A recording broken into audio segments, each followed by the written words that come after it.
ตังกิสะเหตุสักโกหิภิกขเวเทวานามิโตอวิดาลาโกอวิดาโตสอวิดาโมกิรุสัมปิอุตราสีปาราหิติอายิตาโตภิกขเวเอวังวัตตามิสัสเสตุมาคัมภิกขเวอริยกัตนังวาลุกัมมุลากัตนังวาปุญญาตาลากัตนังวาอุปติยาอวิดาโตสอวิดาโม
มาสงฆ์มาสงฆ์พ่อแม่พี่น้องเฮากุกอกกุกคนค่ะมาสงฆ์ฮักกุกอกค่ะมาสงฆ์ชาเมืองดีชาคูเมืองดีเชียงใหม่ออกมาโดยปันหมายจากลาดแห่งทัดตูนับโดยปันพ่อแม่พี่น้องเขาก็เคยฮู้ลองตัวนับกันเนาะทำมาอะไรค่ะ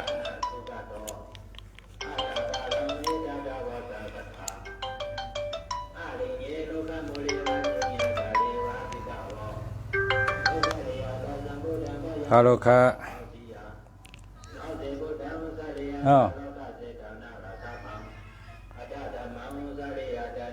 อันเป็นเตา300อันต้มอาบทำ1อัน100อันไร400ส่งบันถึงเดียวเพราะว่าอันอาบน้ำ1ถุง100อันกินน้ำ1เตา300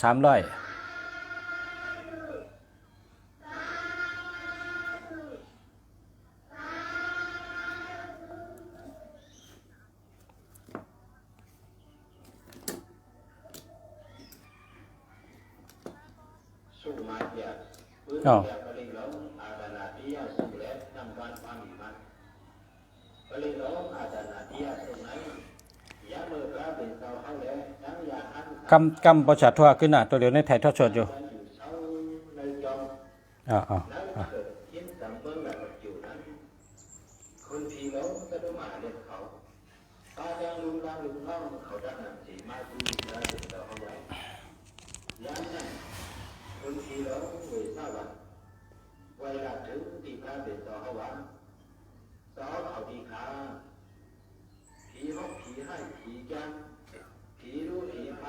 400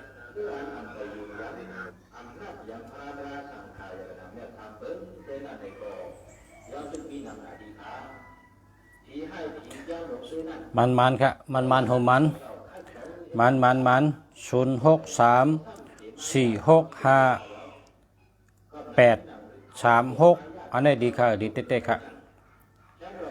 มาสงฆ์085166593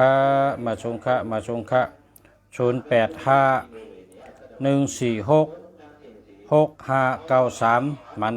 อันดีจะ2ก็อันทำคำมาในดีจักกันนะมาสงฆ์วันมาสงฆ์ คำกู่เมืองสู่มาสงคาศูนย์0949768469อันนี้มี76นะพอมี76ได้หรือหามือครับ09496045693150หามือครับเนาะมาสงคาผ้าเสือสดชื่นมาสงคาแสงผู้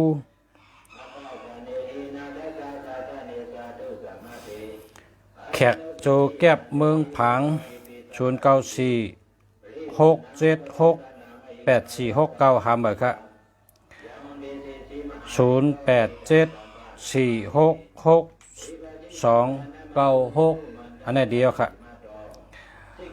0993835549อันนี้ก็เดียวครับ0829695215หามือครับมาสงคาดาวมาสงคาเจ้าจริงนะจอมแรง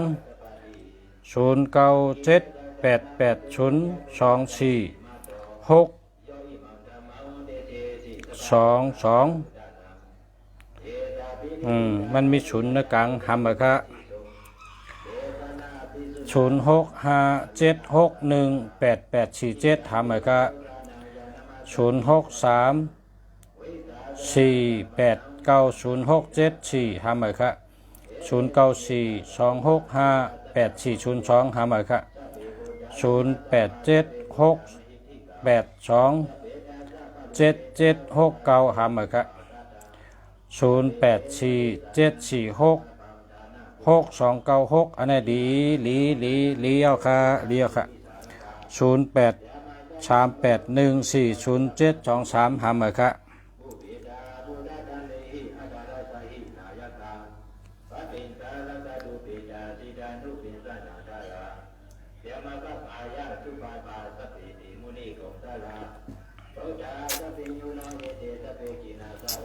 0946329747อันนี้แล้วครับเจอแล้วครับ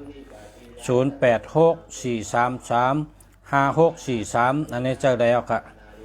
0925422690หำอะครับ0618719493หำอะครับ0828785417อันนี้เจอแล้วครับเดียวครับ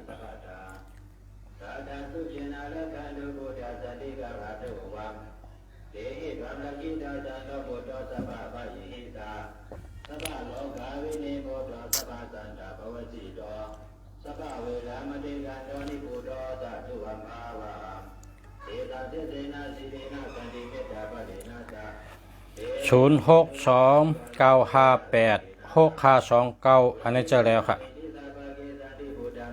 0945853589อันนี้เจอแล้วครับ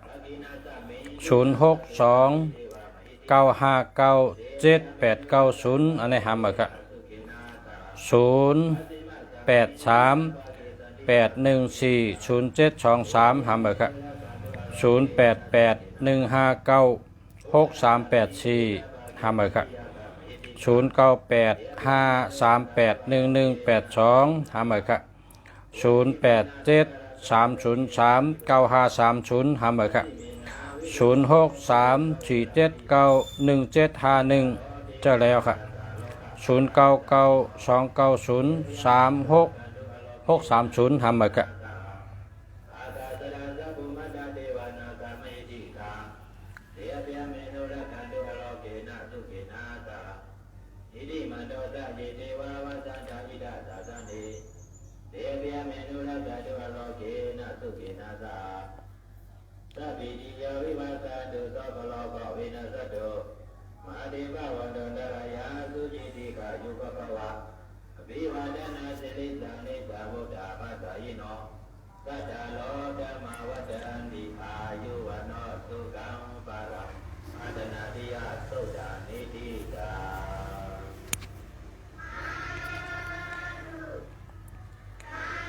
0636686945อันนี้ดีครับ0826307744อันนี้หาหมดครับ0990851773หาหมดครับพอจะขายอยู่ค่ะขายข้าวขายไม้พงอันดีขายข้าว0988788486อันนี้ดีครับจะแล้วครับ0997866439อันนี้จะแล้วครับ0804640411ห้ามไปครับ0881596384ห้ามไปครับ0619485246อันนี้จะแล้วครับ0991655313ห้ามไปครับก็คือครับ1,500ครับ909685588436นะ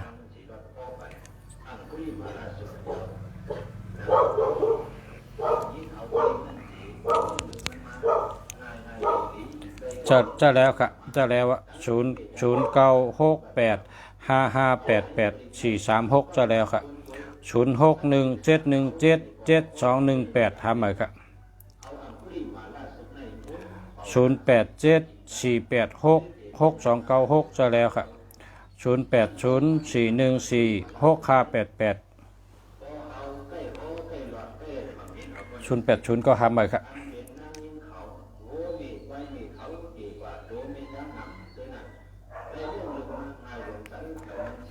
0875766146อันนี้ทำไหมครับ0877682779หามาครับ0968859964อันนี้จะแล้วครับ0805422297หามาครับ0833079669หามาครับ0978399951อันนี้จะแล้วครับ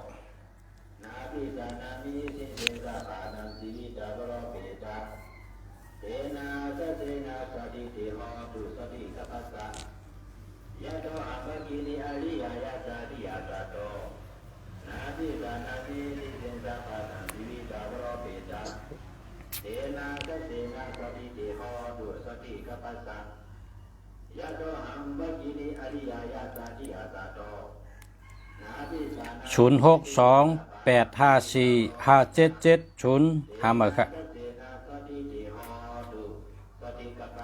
0978339591อันนี้จะแล้วครับ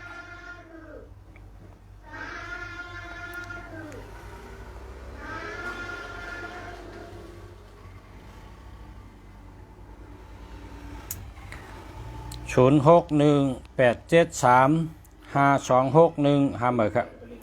0921821969หามาครับ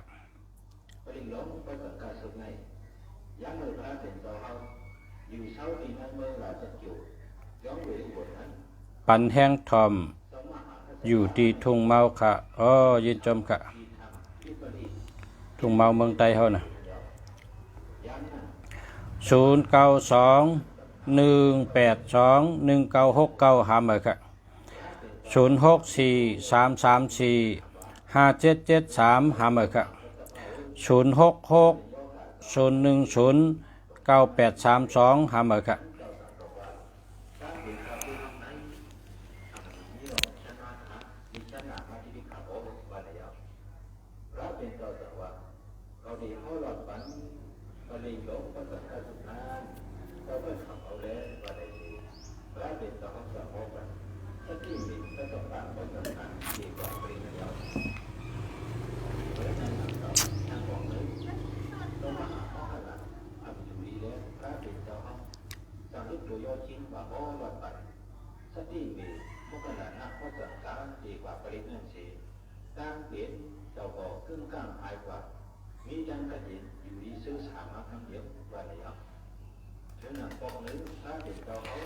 099351 อันนี้เจอแล้วค่ะเจอแล้วค่ะเจอแล้วค่ะ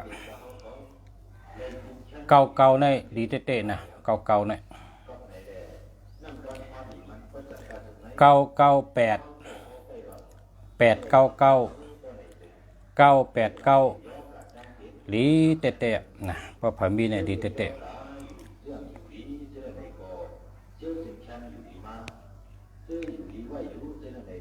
0622824178อันนี้เจอแล้วค่ะ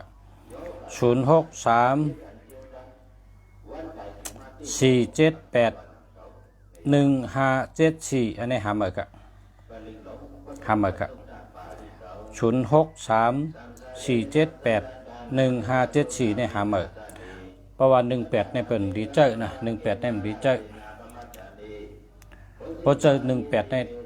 ตั้งทุกค่าเนี่ยมันป่นให้ปอกอ่ะ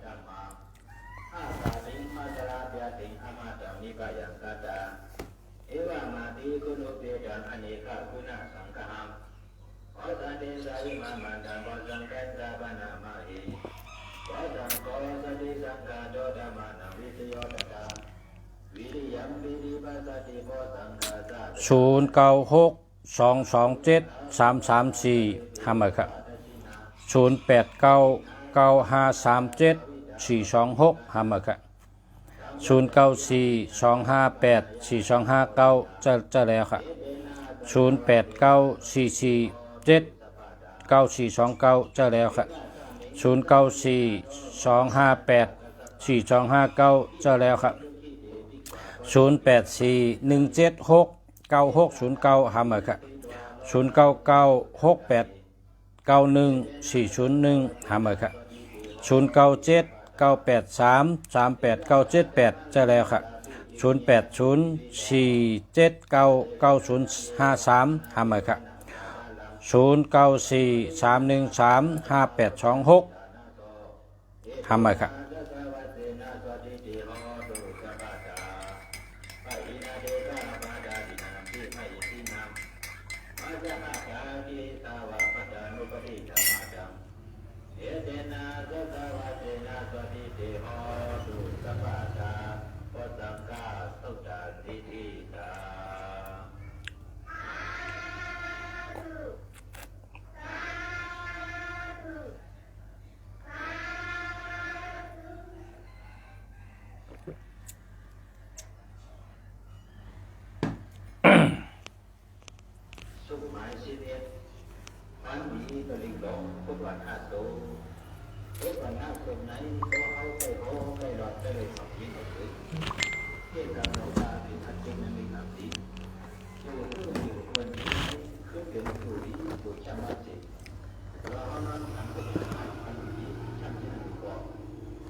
ปดกินตั้งกินเนี่ย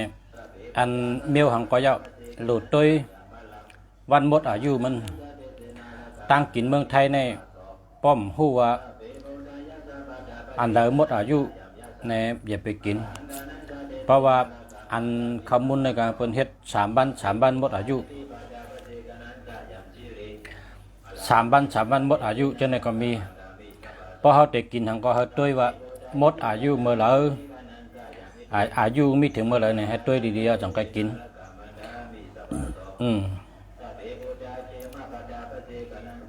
พอเฮากินอันหมดอายุนี่เป็นยอการในต้องเป็นต้องเจ็บต้องแกนพอได้กินตั้งกินก็ต้วยว่าหมดอายุเมื่อไหร่อายุมันหมดเมื่อไหร่ในเฮาจังก็กินน่ะในกัมพาในที่ในเมืองอเมริกันเนี่ยมีเจ้าคือกวนคือหนึ่งอาศักเขาในปาก50ในตึกมังกรช่องเหมือแทง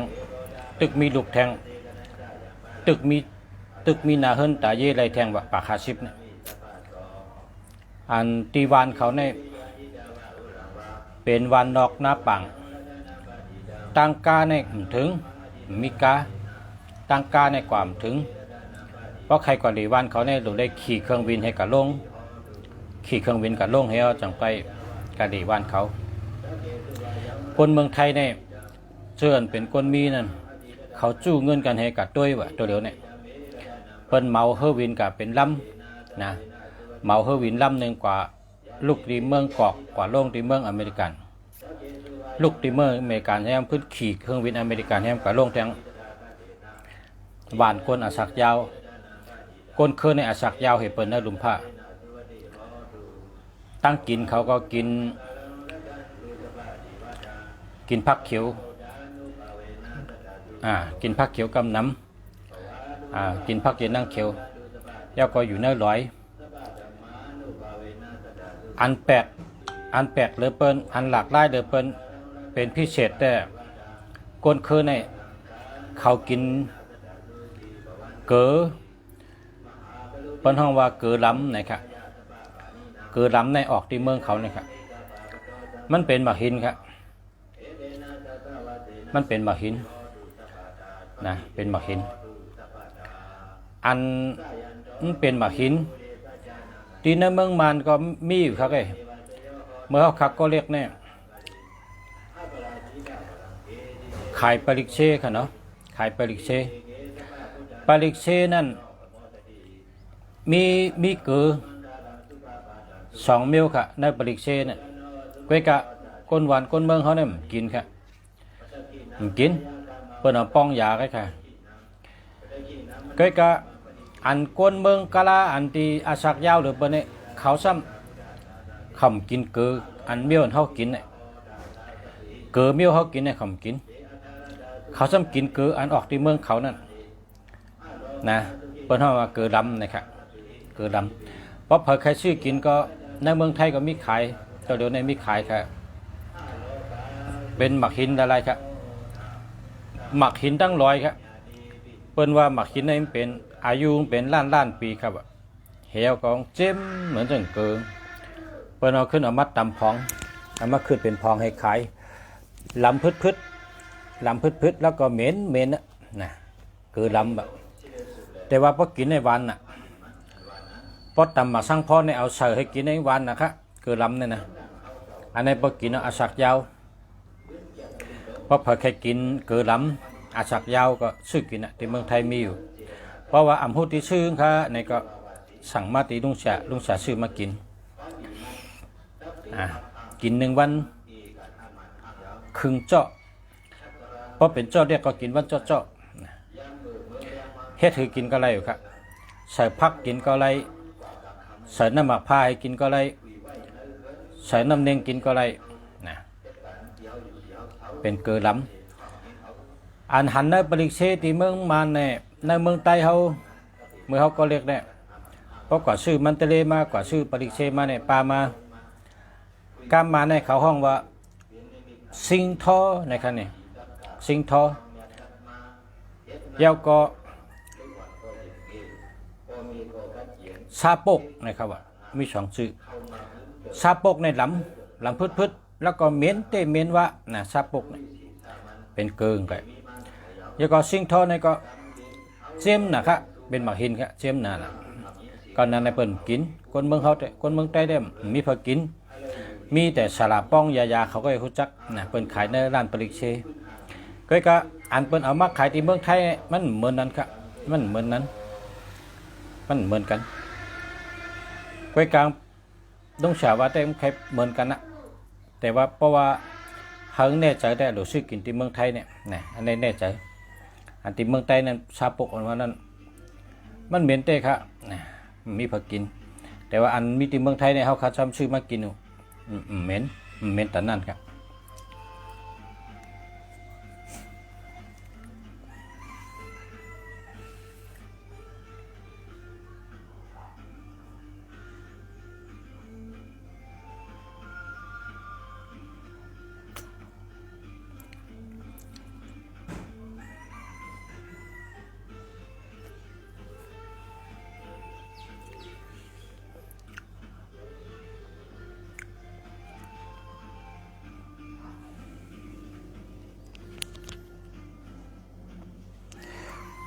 0643345573หาเบอร์ครับ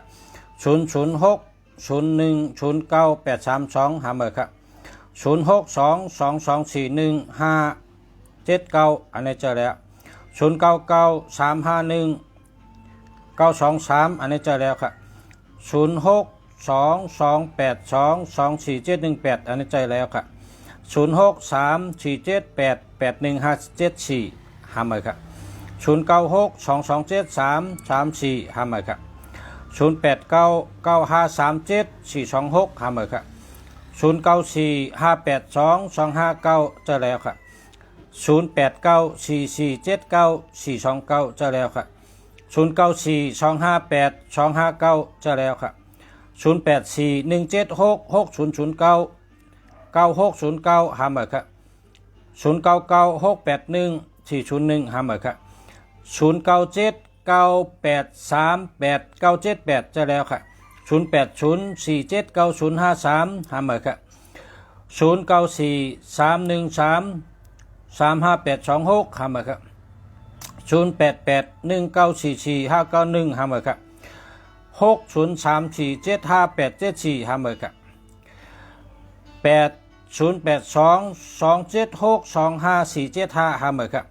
08235834882498จะแล้วครับ0850421998หาเบอร์ครับ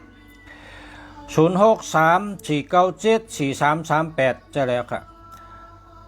0635383194หาเบอร์ครับ0945607753หาเบอร์ครับ0948352286จะแล้วครับ0628498789จะแล้วครับ094980495775หาเบอร์ครับ0823562994จะแล้วครับ0907523748หาเบอร์ครับเฮาใครได้อันห้อยตีแขนเนี่ยฮะ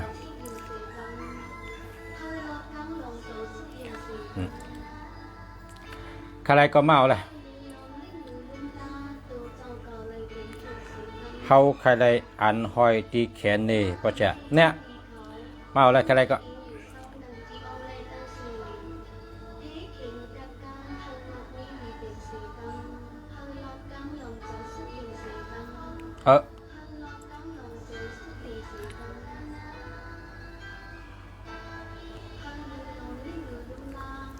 อันนี้เป่าไว้เอาเนี่ยเป่าทั้งวันอ่ะนี่ดูผุยไว้ทั้งวันทั้งคืนปาริกี11สุกอ่อง8เปิงกะถาเจ้าปะเงินเจ้าปะคำกะถาปารามี10ปาเปเจเช้า4กะถาจิงตามุนิผุยไว้ทั้งวันป๊อเผลยหอยไหมดีปอชาเนี่ยแหละอยู่ดีกินวันรอดเพเมตตาดีเพราะเผยแค่ชื่อกองเซ็งก็มีขายอ่ะกองเซ็งผุยเรื่องปอชาในผุยทั้งวัน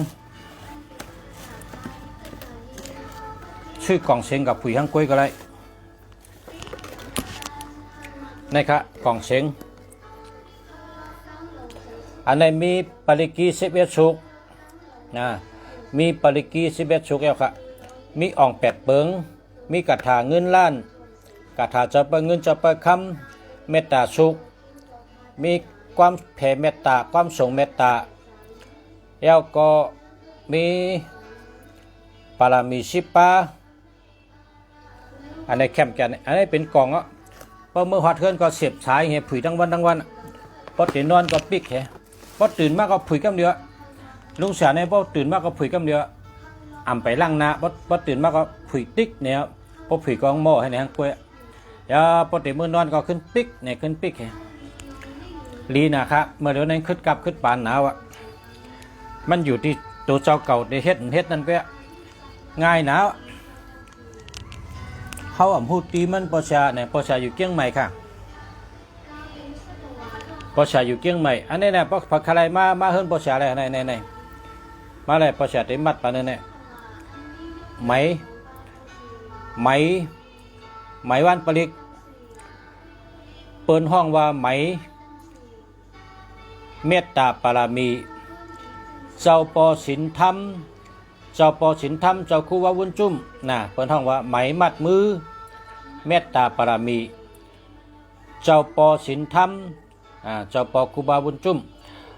เมื่อก่อนเมื่อมื่นซึ้นก่อนเนี่ยนะพวกกว่าตีเจ้าปอเนี่ยนะพวกกว่าไว้เจ้าปอเนี่ยเจ้าปอเจ้าเหมือนจ้างเขามาแจกเนี่ยเปิ้นเอาปืนขึ้นภาคเพราะเผิดทันจักอะไรก็กุศลีนะวะเนี่ย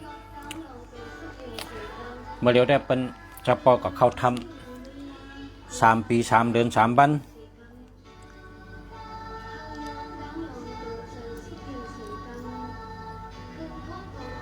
กองเสียงก็คือค่านะกองเสียงนี่1,000 ปลาย160นะ1,000 ปลาย160ผุยทั้งวันทั้งคืนเขาใส่เสียงได้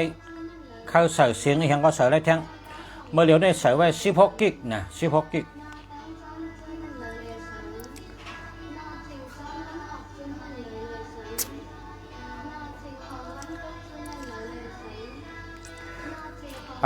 อ่านต่อค่ะด้วยหมายพง0875780020หามาค่ะ0624604893หามาค่ะ0992012650หามาค่ะ0945749910 0949304975หามาค่ะ0945749914เจ้าได้แล้วค่ะ0948355879เจ้าแล้วค่ะกล่องเสียงก็คือ 1,160 บาทค่ะค่าไรค่าอปชก็คือค่ะนะไหมมัดมือค่ะไหมมัดมือเนี่ยพอมาหลีปชก็มัดปันที่นั่นนังก้นมัดด้วยเป็ดต่างก็มัดปันก้นมัดด้วยเป็ดต่างก้นมัดแต่เต้นแต่อ้างก็มัดปันที่นั่นนังนะเพราะค่าไรเป็นหองเนี่ยนะ1 ปากเซนนะส่งไปชนิดปัน1 ปากเซนแต่ชื่อเฮียชื่อเป็นห่อกับแจกกันได้1 ปากเซน1 ห่ออันนี้จุกแววค่ะจุกแววว่า1 ห่อใน1 ปากเซนอันนั้นแต่สั่งมาไปส่งไปชนิดปันนะเพราะอะไรปากเซนเนี่ยกว่ามัดเลย50ก็นะ50ก็เพราะว่า1 ก็ได้เป็นมัด2 เซนค่ะ1 ก็ได้มัด2 เซนเพราะชื่อกะห่อเนี่ยไล่ปากเชนในเจอแต่คน50ก็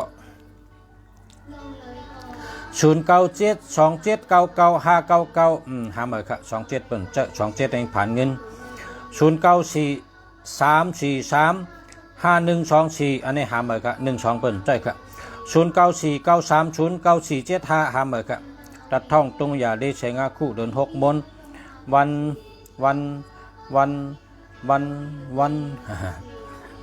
แต่หมายค่ะเนาะ0624698639อันไหนจะแล้วค่ะ0617780726หาหมายค่ะ0949835879จะแล้วค่ะ0635248899 58914เจ้าแล้วค่ะ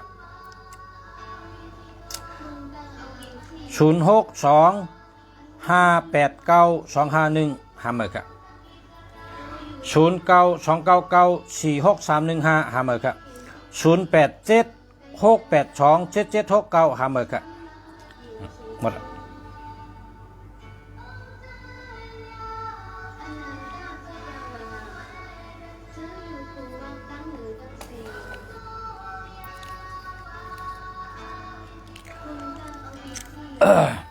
ได้พ่อแม่พี่น้องของเขา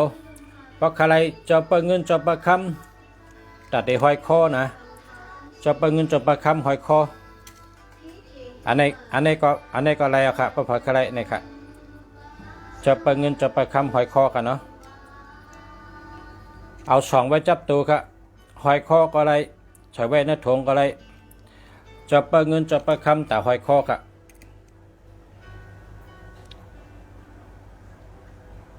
เป็นต้องค่ะต้องเต้ๆค่ะต้องรอเงินรอจืนรอคำต้องรอเงินรอจืนรอคำรอเล็กต้องรอเป็นจ้ารอหาเป็นจ้าในปังว่าหานะเป็นจ้ารอหาในปังว่าต้องหาเมียวต้องเหลืองต้องแหลงต้องล้ำคำเงินจืนนะมีหาเมียว6 เมียวพระพักอะไรก็สั่งมานะอันในส่งไปชนีบันเจ้าก็แถมบันป้าให้ไหนกะแถมบันจำกันนะเพราะชื่อก็แถมบันจำกัน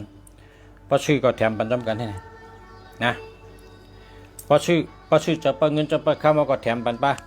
นะแถมบันเนี่ยก้อยการดูชื่อจะเปิดเงินจะเปิดคำเพราะชื่อก็แถมบันป้า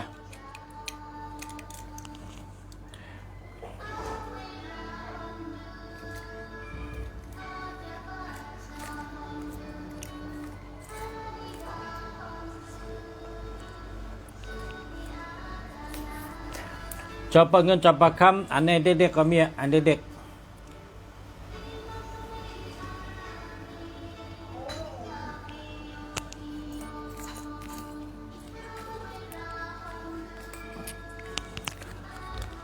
เจ้าพาราตันเจอวะนะเจ้าพาราตันเจอนั่นนี่ก็มีค่ะ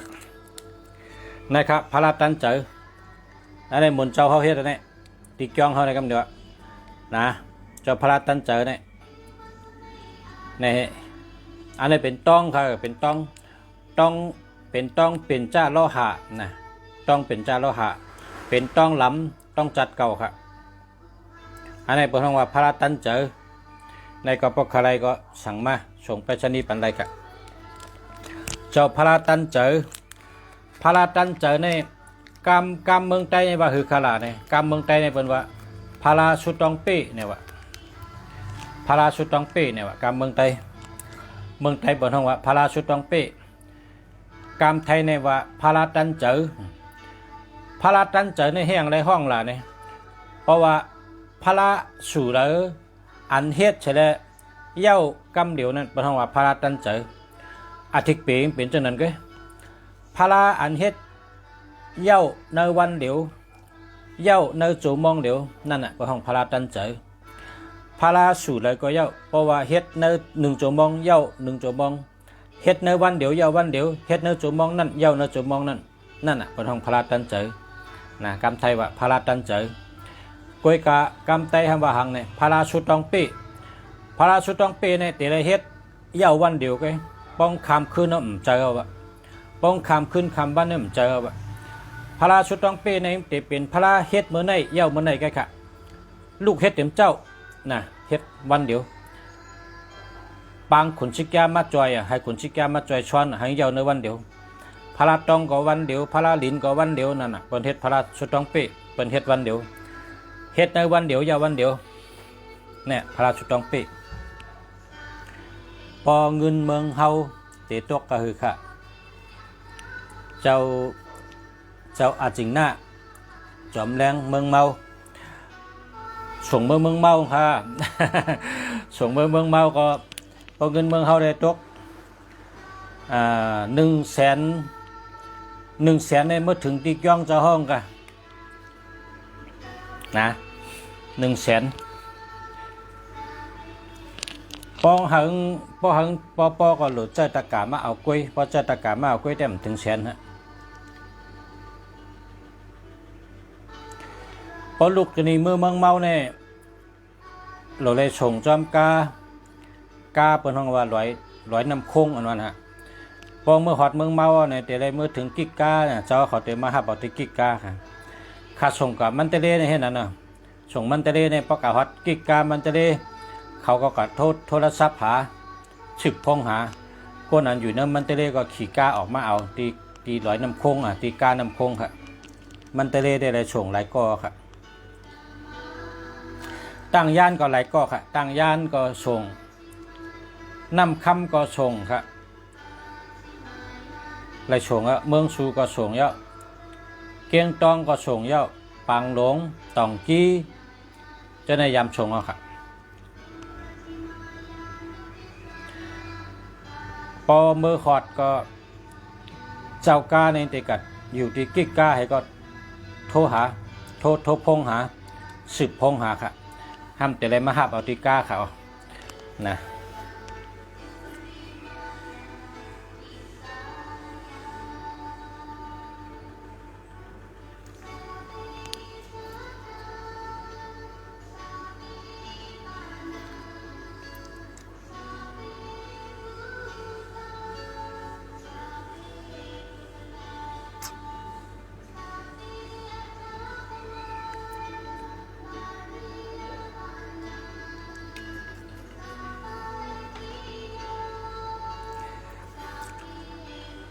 0682849924อันนี้แคมแกเนี่ยมีเงินนำเมื่อไหร่ก็เนี่ยเพราะว่า828ก็มีเงินนำแล้วก็24ก็มีเงินแคมแก0805254309อันนี้หาเหมือนกับกาฮือคาเนี่ยเนาะคำดีที่สุดแล้วดีที่สุดแล้วยอดมาสุงคา0626652118หาเหมือนครับ0628392526อันนี้เจอแล้วครับราคาเท่าไหร่ครับพอเงินเบิ่งเฮาติดตกกะหือสวัสดีครับสู่กะหือค่ะ0629637315หาเหมือนครับสู่กะหือค่ะอันนี้สู่กะหือเนี่ยเป็นจะเปิดเงินจะเปิดคำฮะพระชุดต้องเป้ฮะพระตันใจฮะค่ะตัดทองตรงอย่าเลใช้งาคู่เดิน6มนกวนวันพัดเป็นผู้ยิงด้วยไปตังด้วยไปตังเอาโฮมานให้ก่อนเลยคนยิงตัดทองตรงอย่าเลใช้งาอองลานทูซิดตูกีป้อยแก่ชปเต19ยาฮู12 3130กำในตัดท่องตรงอย่าเลแช่งาตัดท่องตรงอย่าชิดแช่ตรงมี5มี8มี7ไร30 8อาสัก38ก้อนในมันเป็นไม่ห่างมาแล้วเนี่ยเป็นไม่ห่างมาแล้ว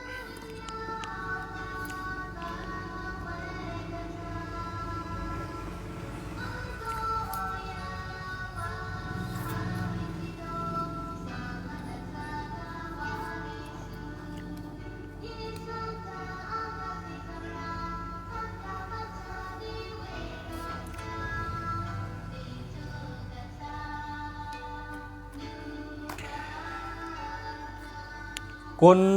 เมื่อไก่ในเหง3ปาก45เรือน6มนเนี่ยนะคนบรรพัดเนี่ยปัญหานำจะเป็นคนมีปัญหาตั้งแต่อาชักเศร้าขึ้นมาเนี่ยมีปัญหานำนะเพราะสุดเจ้าเคยเปลี่ยนก้นอยู่ดีกินหวานมีเงินมีคำตัวเกี่ยวใจเกี่ยวกุศลกรรมดีก็เฮ็ดเหมือนลุงฉาลัดนั่นแหละลุงฉาได้ลัดในชูลุงฉาลัดเนี่ยก็พ่อแม่พี่น้องผู้ทำยนเขาเลยเฮ็ดจอม ป้อมเฮ็ดจอมก็มีอาจูหังมันเหมือนก้นหนาวกว่าห้องยาป้อหนาวให้กับห้องยาชาววนเขาปันอียามาป้อสู่เจ้าอ่ำกินหนาวสู่ก็กำหายนะหนาวหายเพราะชาววนปันอียามาหลุดกินจอมมันชาววนว่ากิน1 วัน 3 ปอกก็กินวัน 3 ปอกกินมันย่อกะก็ได้หายเพราะไรอียามาป้อมกินเอายามาแปดไว้มันแค่กินยาในคมน่ะเมนน่ะมันแค่กินไหนก็ย่อกะก็หายพอมาด้วยเปตังเพราะแฉเปตังลาดเพราะสู่เจ้าเฮ็ดจอมก็พรดีมันก็ไหลพรดีมันก็ไหลอาจูมันก็มีพอเฮาลาดสู่เฮ็ดจอมพอแฉลาดสู่เจ้าเฮ็ดจอมในแต่หันอาจูง กวนวันแก่สปเตก็ใน มีปัญหามาตั้งแต่เช้ามาตั้งนี้ทุกข้ามาปัญหามีนำหนังหืดเตไลหลีจูก็หลีลาบก็หลีกู้สู่ก็หลีการเงินก็หลีตัวช้ำฉะจะช้ำฉะกับวันตาเมื่อนานั้นพอฉะได้ลัดในลายมันสู่เจ้าโลเฮ็ดกองมูลูเฮ็ดกองมูลูกองมูเนี่ยพอเฮ็ดก็เร็วเนี่ยมันอ่ำเป็นร้ายมันการมันเชิงนำพอจังนั้นก็กองมูตีเลยเก่าสู่เจ้าก็กับมีกลุ่มลุมลากองมูเก่ากองมูตีเลยรู้แล้วสู่เจ้าก็กับมีกลุ่มลุมลากองมูรู้แล้วพอหมักอุดตกสู่เจ้าก็ชื่อเพดานเมชื่อปุนชื่อชายชื่อหมักอุดมาขับเหตาสีให้ขึ้นเหมือนเก่าเมซอมแซมลุมลากองมูเก่าอำนั้นก็ป้อเปิ้นเฮ็ดกองมูเหมือสู่เจ้าก็ชื่อชายเหชื่อหมักอุดเหพิดานเมเหกว่าหลูที่เปิ้นเฮ็ดกองมูกะลักษณะว่าอันนี้เป็นตาหน้าคาหน้าเอานอกเสือเฮียก็เอาเฮ็ดกองมูห่มป้องเปิ้นหน้าว่าไงเอาเงินปั่นลักษณะเฮก็อิดก็ออดลักษณะก็เตเอาทรายปุนพิดัดเมหมักอุดชูนั่นเฮ็ดกองมูปั่นชูก็ไรก็ชูห่มเปิ้นเฮ็ดกองมู1 แคนดีพอหันเปิ้นตึกเฮ็ดกองมูกับเฮ็ดกองมูห่มเปิ้นเพราะว่าอำพันเปิ้นเฮ็ดกองมูในหาหยาบนั่นหันมันลาดียากค่ะเพราะว่านั้นก็กะหากองมูเก่ากองมูที่มันเก่าแก่เก่าปุดลู่แล้วนั่นกองมูที่นั้นสู่เจ้ากะชื่อปุนชื่อชายชื่อหมาอุดพิดัดเมเข้มกะจางลักษณะเขาเมกุมลุมลากองมูเก่าเฮียก็ตาสีมันเข้มพอทิ้งปุดก็ต่างที่ปันเพราะหมาอุดปองก็กบหมาอุดปันปองปังก็ขึ้นก่อปันปองปุดก็ขึ้นต่อปันให้ไหนเลยชูเจ้าเตได้ดีโฮมเปิลเฮ็ดช่างจอมเปิลก็ไรหลู่ต้านโฮมเปิลก็ไรเฮ็ดทางกล้วยก็ไรเมกุมลุมลาอันนี้มันดูเดียวก็ไรอันกับไก่โดยกองมูเฮ็ดจังไหนเลยเพราะอำนั้นก็ยามไรเฮ็ดเอาค่ะกองมูก็ใหญ่ไรเฮ็ดเอาค่ะชายก็ไรดูมาอุดก็ไรดูเพดานเมก็ไรดูห้ำเตะเลยให้คือแทงเนี่ยเพราะว่ายามใดเหลือในซ้ำกว่าชื่อหมอกโมนะ19 ลงเอาเจเฮ็ดเอาก็ได้หมอกโมได้เฮ็ดหมอกโมนตู้ก็ได้19 ลงเฮ็ดหมอกโม19 ลงพอถึงวันจัดสัปเตกังในเกามองเนี่ยเฮายิบหมอกโม19 ลงให้เอาก็เล็บกองมูเรียบ3 หอบมือพองหลอดมือพองตึกเรียบกองมูนั่นเฮาหลอดนำมอตาซ่า3 กำหลอดนำมอตาซ่า3 กำแล้วก็หลอดปุกธรรมสารนำกัสสามิธรรมัมสารนำกัสสามิสังฆัมสารนำกัสสามิแล้วก็อิติปิโสภะคะวะอะระหังสัมมาสัมพุทโธวิจาชรณะสัมปันโนสุขโตโลกวิตูอนุตตโลปุริสะธรรมสารถิชัทธาเทวะมนุสานัมปุกโธภะคะวะติสักยะโตสุปฏิปันโนวาสุดเด็บกองมูให้เลย3 หอบพอเตรียม3 หอบเนี่ยเอาหมอกโมสุเจ้านั้นดูสติกองมูนั่นคุบไว้กองมูให้เอาหมอกโมดูไว้ที่กองมูให้ใกล้ๆเฮ็ดไหนไปเฮ็ดไหนในภาวะจัดปานสุเจ้าเนี่ยเรียกลายขึ้นใหญ่เหมือสูงเฮืองเปิงเสอมีเงินมีคำตัวเจาะเจอเจาะตัวเข้มฉะเจอเข้มฉะ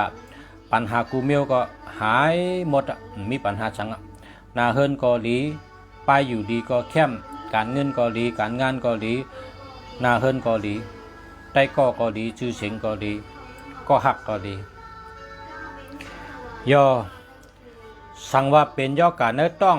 นะเพราะเป็นยอกกะเนื้อต้องเป็นต้องเจ็บต้องแก้นเป็นเฉลิกเลือดเป็นห้องเขาเจ็บเป็นใช้เจ็บต้องเจ็บปานจำชูเจ้าดูเฮ็ดเขาอยากกู้นะเฮ็ดทางกุยพอเฮ็ดเขาอยากกู้ยาวเนี่ยเอาเสือหวานเอากะ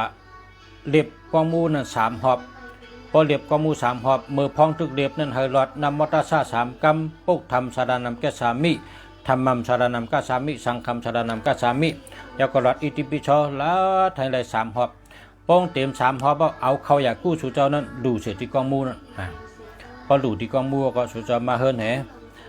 เขาอยากกู้อันมิติเฮิรนก็เอามากินเอามาหลูตันคนอยู่จำคนหิมเฮิรนหิมเยเอาหลูเอาตันสากก้าเขาอยากกู้เย้าก็เอาเมื่อดูเหมือนเจ้าเขาเหมือนจ้างเขาอยู่ที่จ้องนั่นเอาเขาอยากกู้ชูนั่นใส่หวานให้เมื่อดูเหมือนเจ้าเหมือนจ้างเขาเจ้าสั่งเขาสากก้าปารามีเขาอยากกู้บ่ไหนสังว่าชูเจ้ามิยอกาสังก็หายเขาอันในปุนตะคนดูวันจัสปเตตัดท่องตรงอย่าได้เสงาคู่หรือ6 มนเมื่อไกลนั่นวันจัสปเตนั่นเนาะ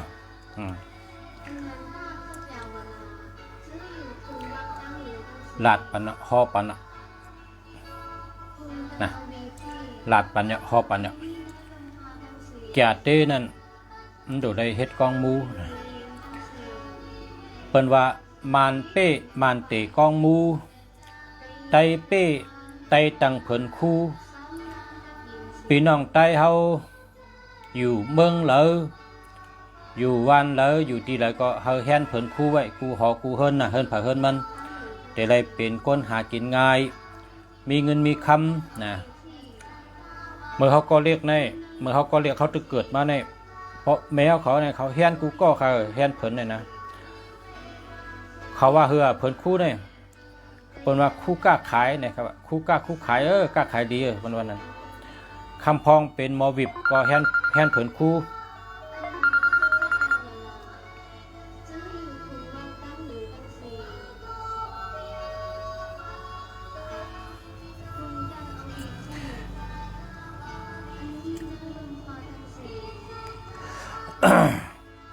คำพองเป็นมอวิบก็ว่าแฮนเผินคู่มอวิบคำพองเป็นฉลาก็ว่าแฮนเผินคู่ฉลาคำพองเป็นก้นก้าเปิ้นก็ว่าแฮนเผินคู่ก้นก้าคำพองเป็นก้นเฮ็ดฉนเปิ้นก็ว่าแฮนเผินไว้ถ้าได้อยู่ดีกินหวานเฮ็ดฉนเฮ็ดหน้าก็ไรขอนหลีก้นเฮ็ดหน้าก็แฮนเผินคู่ก้นเฮ็ดฉนก็แฮนเผินคู่เปิ้นแฮนไว้กูเฮิรนเผินคู่นี่ปนเวียงในเขาว่าแฮนเผินคู่กล้าขายเนี่ยเขาผุยด้านในกัดเพราะเป็นฉลาก็ว่าแฮนเผินคู่สุรสติเพราะมีคู่สุรสติในเหตุการณ์ใกล้เผินคู่เผินคู่มันเป็นแฮนไว้เผินคู่ก็มันหยาบลงมีมาอุ่นลูกหนึ่งกล้วย2 ก๊อบมันก็ใส่3 ก๊อบนะมาอุ่นลูกหนึ่งกล้วย2 ก๊อบเน่งย่ำ2 ห่อเน่งแห้ง2 ห่ออดหมอก5 อดปูนะปูอันเป็นกินอันก้นเท่ากินไงปูใน5 อย่าปู5 อย่าอดหมอก5 อดเต้นหอมเหเต้นเพลงแต่งเหเอาใส่เงินไว้เหใส่เงินเหจ้อยหาคันใส่ไว้แห่นไว้เพิ่นคู่เขานั่นพอกล้วยชุกเขาก็แลกเหว่ามาอุ่นแห้งเขาก็ปิ่นเหแลกเหเนี่ยไหนกะแห่นเพิ่นคู่ไว้แต่ไรอยู่ดีกินหวานขึ้นเยอะมาชงนะเฮ็ดด้วยเลยเมื่อเขาคาก็เรียกแต่เป็นวัน3 เมืองดีได้เป็นเฮ็ดน่ะเมื่อกูบอกได้มานก็มันนิกจักได้ลง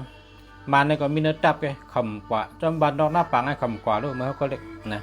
คำเรื่องคำเจิงซึกว่าก็มีซึกกุมเน็ตก็มีน่ะเพราะเขาก็ใหญ่มาตั้งแต่มีด้วย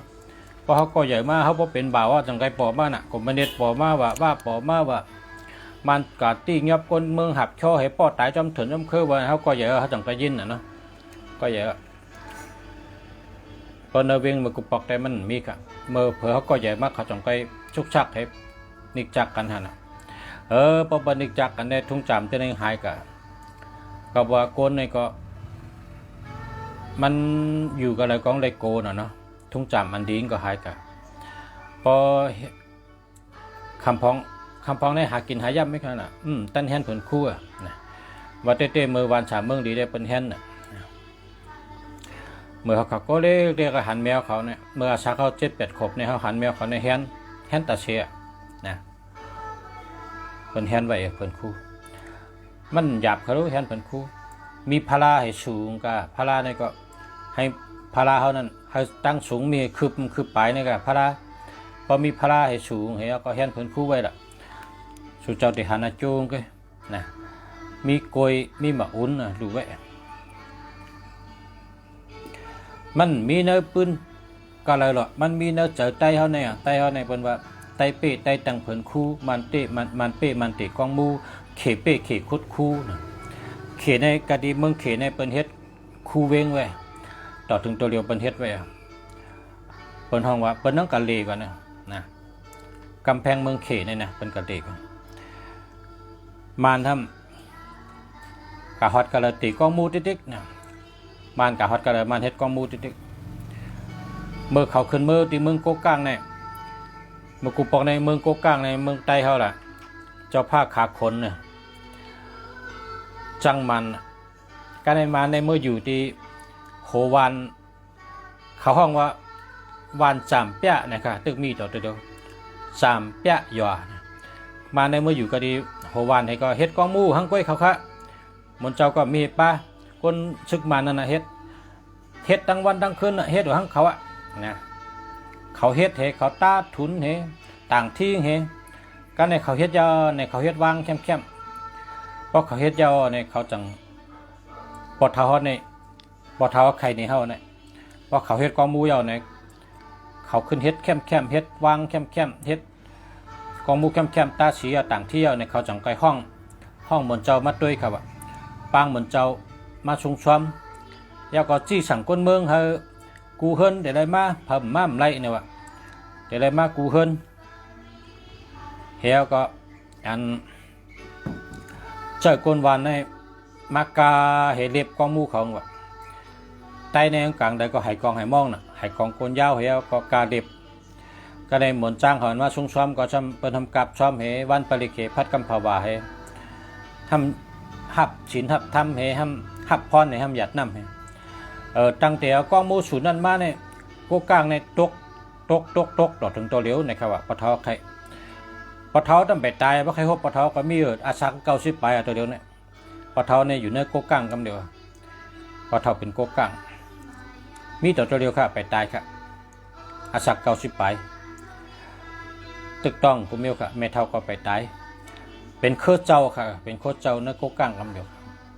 เป็นเจ้าว่าเพราะว่ากองมูนั้นเย้าเนี่ยโกกลางเนี่ยก็โอนมาตัวเดียวมันจังว่ากองมูนั้นเปะมันนิกนำโกกลางนะครับว่าเจ้าว่าเมื่อกูบอกในโกกลางในโอ้แก่น่ะพอกับตึกมาเนี่ยก็ตันกำเดียวพอมีผ้าเอาผ้ามีเลี้ยวเอาเลี้ยวมีหอกเอาหอกมีกังเอากังมีกองเอากองตึกมันลำมาในแก่น่ะไปกับไหวเหตุกองมูนั้นตั้งขึ้นมาเย้าในโกกลางเนี่ยให้เอาอะโกกลางก็ไตนั่นน่ะบนห้องไตเกากลางนั่นน่ะนะไตเกากลางนั่นเมื่อกูปอกในจังมันตัวเดียวเนี่ยอยู่จังมันได้มันเมื่ออยู่อะกะตีโหวัน3 เปียหยออันวางก็บี้ก็มูตึกมีต่อตัวเดียวเนี่ยปะเท่าอะเป็นเฮ็ดมันเตะมันเปะมันเตะกองมูอะไตเปะไตตังเผินคู่นะ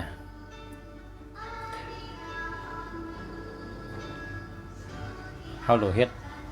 กองมูอ้อมใจเฮาโหลเฮ็ดเผินคู่ไว้นะแฮนเผินคู่ดูไว้ลุงเสียก็แฮนไว้เนี่ยแฮนไว้แต่เสียแฮนมาตั้งแต่ก็เรียกถ้าต่อถึงก็ใหญ่ครับลุงเสียมาอยู่กันเลยก็ลุงเสียแฮนอ่ะลุงเสียอยู่หัวเมือง10 ปีไปก็แฮนไว้จนในตาเสกนะแฮนไว้จนในตาเสกแล้วก็มาอยู่เชียงใหม่เนี่ยก็แฮนไว้จนในตาเสกมันดีค่ะแฮนเผินคู่ไว้อยู่ดีกินหวานมันมีเพศสังฆะนะเพศมีเฮาคาเนี่ยมันยาเพศทางให้ปอกนะเพศนั่นมีปอดถ่อมชุกปืนเนี่ยเมื่อกูบอกเนี่ยดีโกน่ะเนาะอยู่ในเมืองใต้นะอันเป็นว่าพอเขาเนี่ย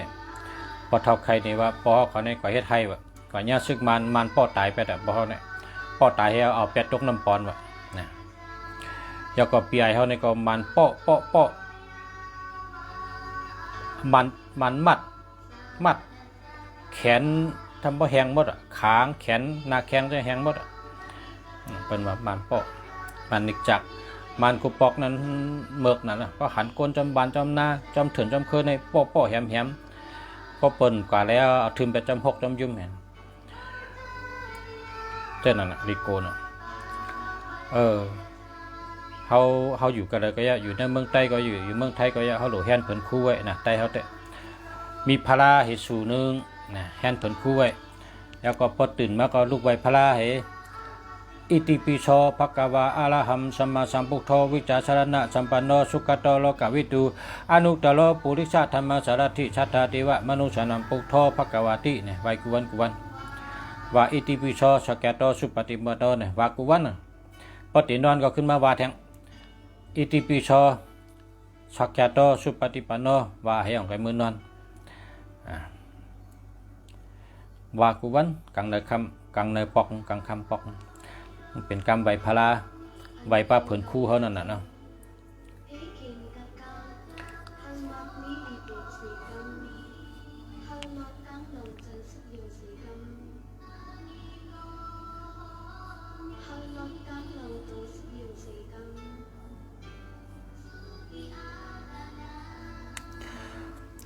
0821928493หาเมื่อค่ะ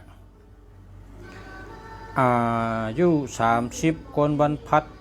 ผู้หญิง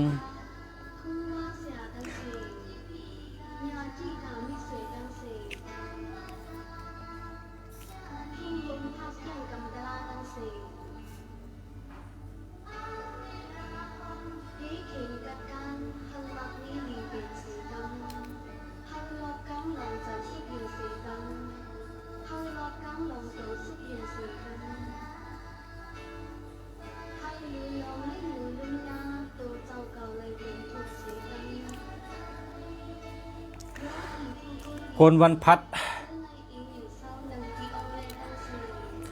อายุ30เป็นคนยิงเนี่ยนะขึ้นถ่อมขึ้นอันประสาทเมื่อไกลนั่นน่ะเหมือนกันนะคือสองก้อนเนี่ยนะเหมือนกันนะขึ้นกับถ่อมขึ้นอันเมื่อไกลนั่นนะ0636878953อันนี้แคมป์จะเนี่ย87ได้มีเงินนำจะเป็น8789แทง53แทงอันนี้แคมป์กันเนี่ยอันนี้ได้ดีเตี้ยๆเนี่ย0816328094ทำเลยครับ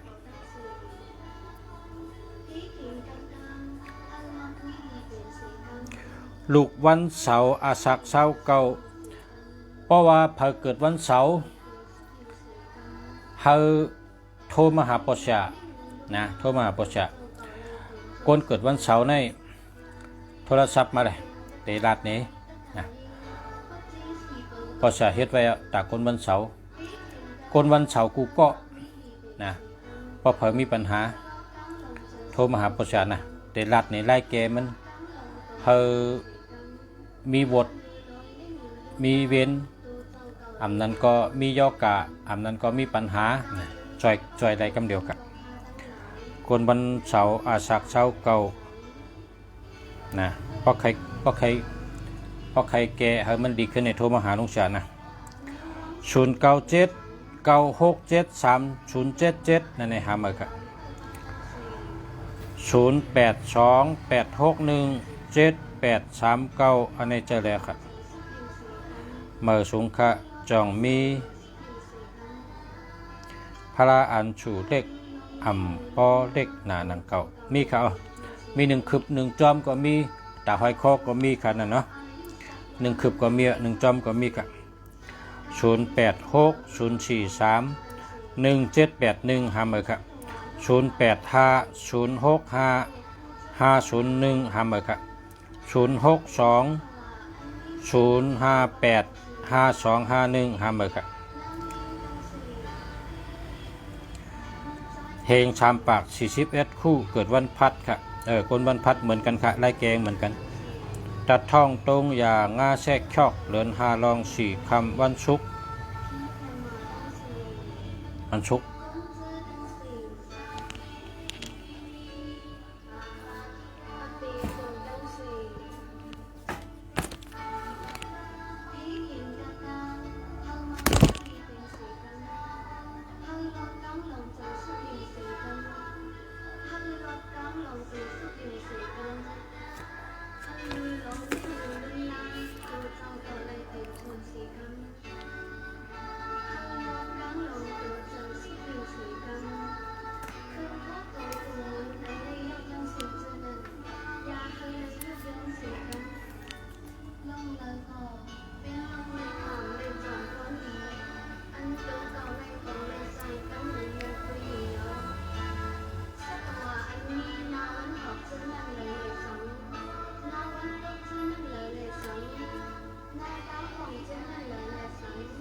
คนเกิดวันศุกร์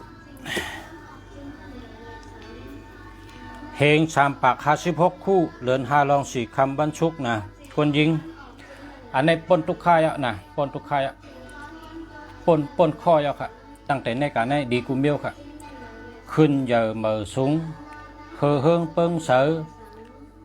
ตัวเจอเกี่ยวเสืออายุอยู่ดีกินหวานยืนยาวการงานดีการเงินดีตั้งหักดีนาเฮินดีการเงินดีการงานดีตัวแคมฉะใจแคมฉะลูกเป็นก้นใกล้ลูกคัดเจอหมอคึงหมอปองหมอเฮ็ดหมอสร้างหมอหาเงินหาคำละจุดจะตากขึ้นในกันนะปนทุกข่าวค่ะลูกคัดเจอลูกมีตั้งคัดเจอตอนตามีตั้งหู้ตอนตามีปีญาตอนตามีเงินคำคัดเจอหาตั้งหู้เป็นก้นใกล้นะลูกเจ้าเหตุการณ์ใกล้ๆนะในกันนาเนี่ยจูเลียวะ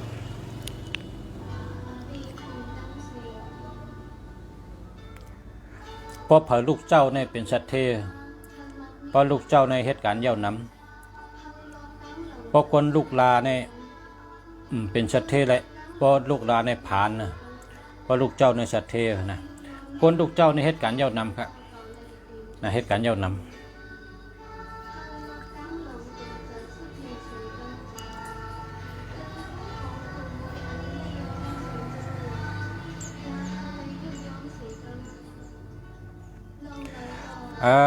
ใจไต32ตัวไต36ตัวนะลูก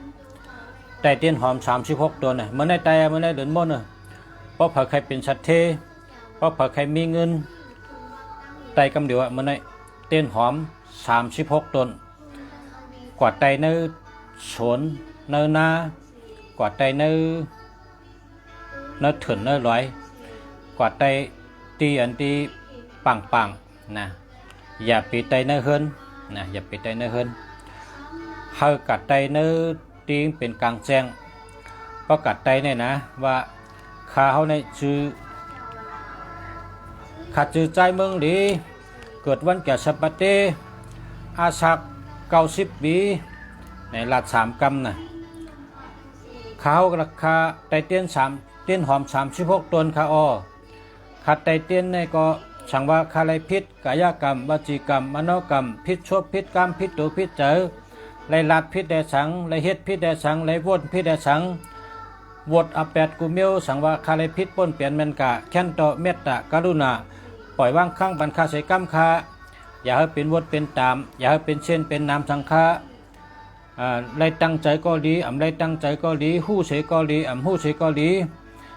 โกเลยพิษเลยเปิงกายกรรมวจีกรรมมโนกรรมโกเลยลาดพิษโกเลยฮิตพิษโกเลยวนพิษคาสังว่าคาเลยพิษป้นเปลี่ยนแมนกะเสลองเสเปิงก็แค้นต่อปล่อยวางข้างปันปล่อยวางข้างหลอดบรรคาเสกรรมคาต้องป่าน3 กำพอต้องป่าน3 กำในตึงขาดไตเต้นหอมดูต้าน36ต้นนะดูต้านพลาแมตตาลาแมตสังขาแมตลูตันพระเป็นเจ้าตลาต่อเจ้าสังขาต่อเจ้าเปียเจก้าพกถ่ายาหันตาเจ้ากูตนกูมนกูปายาหันตาเจ้าเปียเจก้าพกถ่ายาหันตาเจ้าอุปกุเจ้าศิวลีเจ้าสังเกตเจ เจ้าอุปกุกเปเพเจ้าสังเกตเจชะเทโตโจเจ้าศิวลีลาบลีก็ในว่าก็ในปึงกุ่งพระกุ่งตะลากุ่งสังขะกุ่งเสียสมากุ่งคู่ว่าจันกุ่งปอกุ่งเมกุ่งเจ้าวันเจ้าเมืองเจ้าป่านำที่กินเจ้าป่าลินที่อยู่เจ้าป่าเพิ่งทุ่งเมืองในเจ้าป่าไม่แสนลำเจ้าลอยค่ำแสนลูกลอยอ่อนเป็นลอยทำบงลอยลงเป็นลอยเจ้าผ้าลอยหยาแก้เป็นลอยเจ้ามุนหยาคนเอาคำปึงกุ่งเจ้าวันเจ้าเมืองหลงเจ้าเมืองเกียงใหม่ปึงกุ่งเจ้าวันเจ้าเมืองหลงเจ้าเมืองกรุงเทพปึงกุ่งเจ้าวันเจ้าเมืองหลงสุโขทัยปึงกุ่งเจ้าวันเจ้าเมืองหลงการหนังเฮาหมอนั่นน่ะการหนังเฮาเจนจาอะไรนั่นการหนังเฮาคุกจะอะไรนั่นน่ะจะว้าลงกาติเตียปึงกุ่งเจ้าวันเจ้าเมืองหลงปางหลงเจ้าวันเจ้าเมืองหลงเมืองพงเจ้าวันเจ้าเมืองหลงเมืองตองกี้เจ้าวันเจ้าเมืองหลงเมืองลาเชียวเจ้าวันเจ้าเมืองหลงเมืองสีป้อเจ้าวันจอกเมีเจ้าวันเจ้าเมืองหลงเมืองชูเนี่ยว้าลงกาการหนังเฮาคุกจะอะไรนั่นเฮาคุกจะอะไรอันชังกอวานั่นน่ะนั่นเจอเขาปอมาหังกอวาติเตียตึงเก่าตึงไว้สามเปลี่ยนพอสามเปลี่ยนนะในจังก้อยตบลินสามกัมนะตบลินสามกัม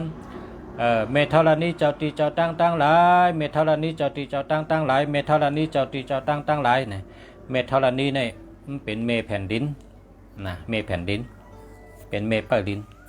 เมทลานีเนี่ยเป็นกรรมไทยเพราะกรรมไทยเนี่ยเป็นว่าเมดินนั่นนะเมดินเมืองนั่นนะปอพระเมเมืองเนี่ยนะปอพระเมเมืองอะไรเมเมืองเนี่ยเป็นเมทลานีเนี่ยกรรมมาในว่าเฮือเนี่ยประวัติใต้ในอยู่จำมันประหลัดกรรมมาในหูกุกะกรรมมาในเปิ้นห้องว่านางว่าสุงตลีเนี่ยนางว่าสุงตลีเมนางว่าสุงตลีเนี่ยปัตตกาเขาในพวกเขาหยัดน้ำในเขาว่าปัตตาเชเมนางว่าสุงตลีจอยหมายจะล่างใส่กำขาเขาคาเลยอยู่ในด้านเหมือนไหนเนี่ยเมนางว่าสุงตลีเนี่ยเป็นเมแผ่นดินเมืองเนี่ยพอเมน้ำนะพอเมน้ำผีเปิ้ลน้ำในห้ามว่ามันนี่เมฆลาเนี่ยว่านางมันนี่เมฆลาในซ้ำเป็นผีเปิ้ลน้ำนางว่าสุงตรีเนี่ยเป็นผีเปิ้ลดินเนี่ยเป็นว่าปัจจีเขาว่าสามกัมปฏิวาในตัวปลินสามกัมให้จังไรวะนะไต้เขาหลุมว่านะพี่น้องไต้เขาหลุหาปิญญาหลุหาตั้งหูเฮิงแก่เหมือนหนึ่งพี่น้องไทยนี่กะไทยเป็นพี่น้องกันครับไทยใหญ่ก็เป็นไทยเขาเนี่ยไทยเมืองกอกนี่ก็เป็นไทยเพราะว่าไทยล้ำเนี่ยซ้ำเป็นเวียดนามเพราะว่าไทยอาโหมเนี่ยซ้ำอยู่ในเมืองอินเดียเพราะว่าไทยล้านนาเนี่ยซ้ำอยู่เชียงใหม่เนี่ยไทยล้านนาเนี่ยเพราะว่าไทยยูนานเนี่ยซ้ำอยู่ในเมืองเขนั่นเป็นเจ้าเคยไต้เหมือนกันเขาขาเป็นพี่น้องไต้เขาขาโดดเรียบเพี้ยนตั้งหูนำให้เขาก็ตึงไว้เหมือนจังพี่น้องไทยเขาเนี่ยไทยเขาเนี่ยเขาหมดตึงมาไว้น่ะจะว่าเขาขึ้นใหญ่มาสูงน่ะกามใบเขาเนี่ยทำได้ละเพราะเขาไว้ถึงตึงผ้าบ้านผีเนี่ยเขาโมนักนะโมนักถึงเจ้าวนจากคนเอาคำนะเจ้าวันเจ้าเมืองเจ้าน้ำเจ้าลิ้นขุนเดินขุนเหลาขุนเดินขุนบันคุณจักแก้วเตจะปนำที่กินจะปลินที่อยู่จะวันจะเมืองจะหวยจะลอยอันสูงเลยเปิ้นก็เปิ้นห้องว่าลอยหลงเจ้าลอยหลงเก่งเหลาเจ้าลอยจ้างเมืองกึ๋งเจ้าลอยโหนเมืองปอนเจ้าลอยปังหนาวเก่งตุงเจ้าลอยเลี้ยงเมืองใหญ่เจ้าลอยแม่สปีเก่งใหม่เจ้าลอยอินทนุนใช่ไหมว่าเจ้าลอยก็ว่าเจ้าน้ำเจ้าลินเจ้าวันเจ้าเมืองเจ้าหวยเจ้าลอยเจ้าเปิ้ลศาสนา5 เหงเจ้าเปิ้ลมือโตทัดเจ็ดเป็น80,000 เหงเจ้าเปิ้ลทำโตเป็นอากาศ3 กองเนี่ยว่าเจ๊ว่าจุงนะการหนังเข้าหมอเจ้าเปิ้ลน้ำสมุกตลา5 ปากเมนะเจ้าวันเจ้าเมืองเจ้าน้ำเจ้าลินก็แต่หนึ่งเข้าหมอนะตึงไว้นะก็เฮ็ดด้วยเลย เพราะชูเจ้าเฮ็ดเมื่อไหร่ก็ตั้งแต่เมื่อไหร่ก็ชูเจ้าเป็นคนดีมีเงินมีคำหักตัวหักใจเอาอะนะพอเพิ่มไปได้เฮ็ดก็เฮ็ดเลยไตเตียนหอม36 ตัวเนี่ยเมื่อไหร่วันเดือนบนนะเมื่อไหร่วันเดือนบนไตเตียนหอม36 ต้น ไตเนื้อกลางปังไตเนื้อกลางวันไตเนื้อสนไตเนื้อนาไตเนื้อหอยเนื้อลอยไตในกุฏิไตเนื้อลิ้นเมืองนั่นนะขุดลุกดินแห่ไต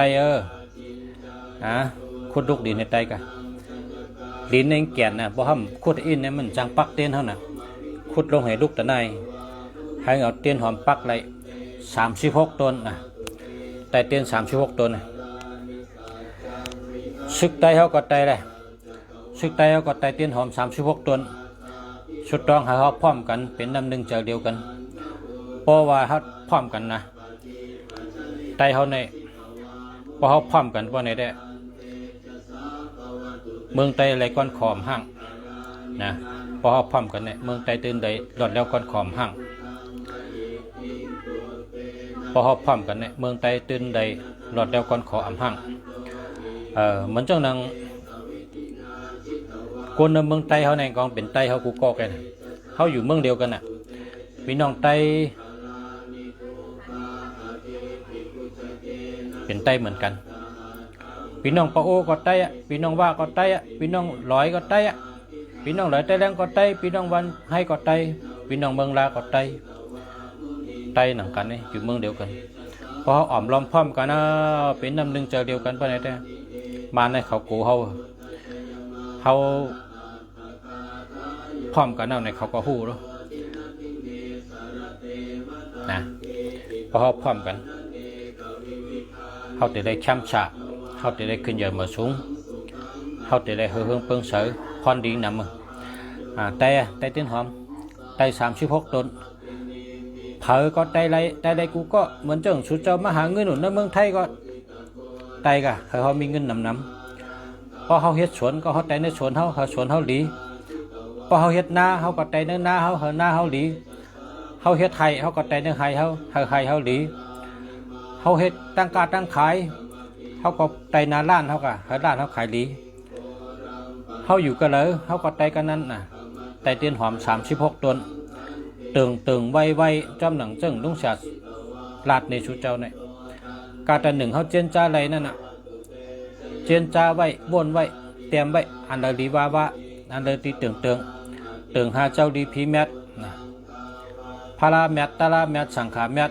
ตึงหากุงชาชมาเจ้าเกจูตึงหาเจ้าคุณชิกา3 เจ้าตึงหาเจ้าคุณสาง3 เจ้านะคุณสาง3 เจ้านี่เป็นเจ้าหังเนี่ยคุณสางเนี่ยเจ้าที่1เนี่ยชื่อว่าเจ้าจีวะเนี่ยว่าเจ้าจีวะเนี่ยเขาหลุดตึงป้านะเจ้ายาเช่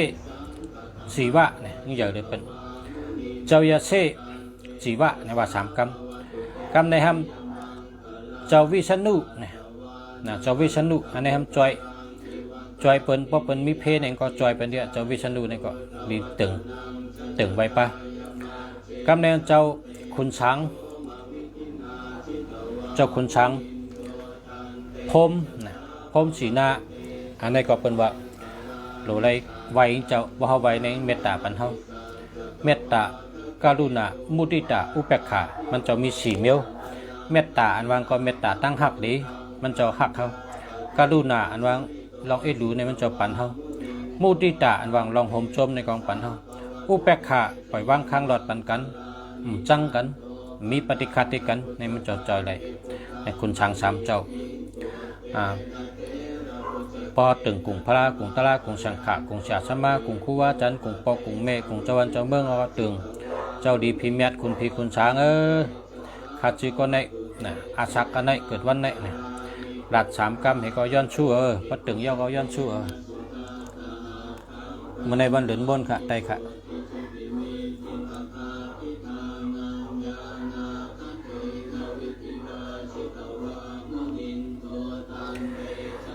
คัดเจอห้างเผอห้างมันเผอเฮ็ดก็มันได้เฮ็ดหลีก็ได้หลีเฮ็ดหลีก็ได้หลี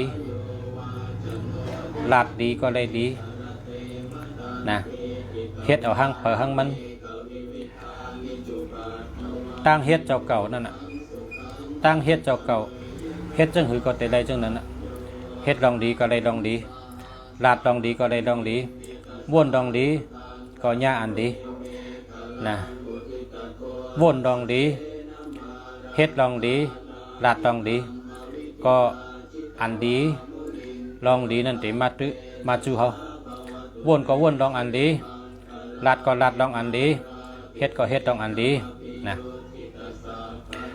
เปิ้นว่าผู้สุกรรมอยู่ที่ตั้งเฮ็ดกรรมอยู่ที่การกระทำในว่ากรรมไทยว่ากรรมอยู่ที่การกระทำกรรมดีกรรมอำดีกรรมเจ้าเก่าเนี่ยมันอยู่ที่ตั้งเฮ็ดเจ้าเก่าคำพองว่ากรรมเขาเปเลียก็เปิดเขาเฮ็ดหลีการกระทำอันดีเปิ้นว่าเฮ็ดลองดีลาดลองดีอุบลองดีก็ได้ลีกูเมียวค่ะแค่มันเนาะมันได้เกามองกึ่งอ่ะแล้วเกามองกึ่งอ่ะอุบกันมาตั้งหึงอ่ะเฮ็ดกอกกันมาตั้งหึงอ่ะนะขอบใจนะขอบใจนะกูก็กูคนค่ะลุงเสียเมืองดีเสียคู่เมืองดีแต่ย้อนสู้หาชูเจ้าอยู่ดีกินหวานเหตุการณ์ขึ้นใหญ่เหมือสูง